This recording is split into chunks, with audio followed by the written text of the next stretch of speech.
రావణ బ్రహ్మ వాహనంపై కొలువుదీరిన శ్రీ శ్రీ వీర వెంకట సత్యనారాయణ స్వామి అమ్మవారు అన్నవరంలోని ప్రముఖ పుణ్యక్షేత్రంగా విరాజిల్లుతున్న అన్నవరం శ్రీ వీర వెంకట సత్యనారాయణ స్వామివారి దేవస్థానంలో కళ్యాణ మహోత్సవాలలో భాగంగా రెండవ రోజు మంగళవారం రాత్రి సత్యదేవుడు అనంతలక్ష్మి అమ్మవారు రావణ బ్రహ్మ వాహనంపై కొలువుదీరి భక్తులకు కనువిందు చేశారు.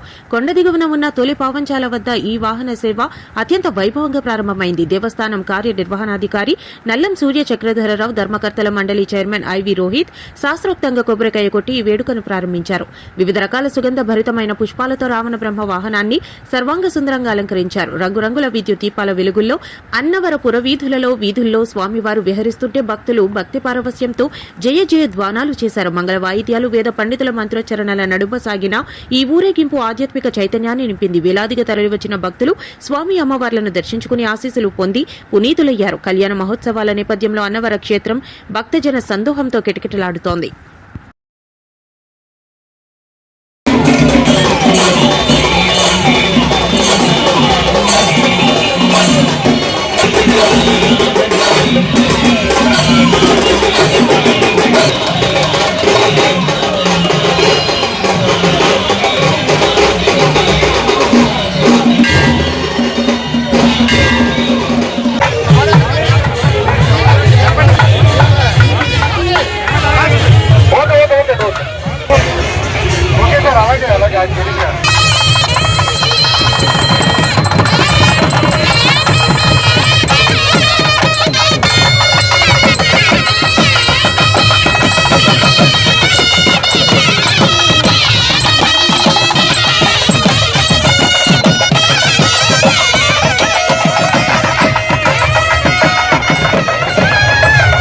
ఏవిఎం కోచింగ్ సెంటర్ కోటనందూరు మీ పిల్లల బంగారు భవిష్యత్తుకు భరోసా ఇచ్చే ఏకైక సంస్థ మన ఏవిఎం కోచింగ్ సెంటర్ కోటనందూరు. అతి త్వరలో న్యూ బ్యాచ్లు టెట్ ప్లస్ డిఎస్సి, ఆమ్సెట్, POLYCET, APRJC, Sainik, Navodaya. AVM coaching centre Kotananduru.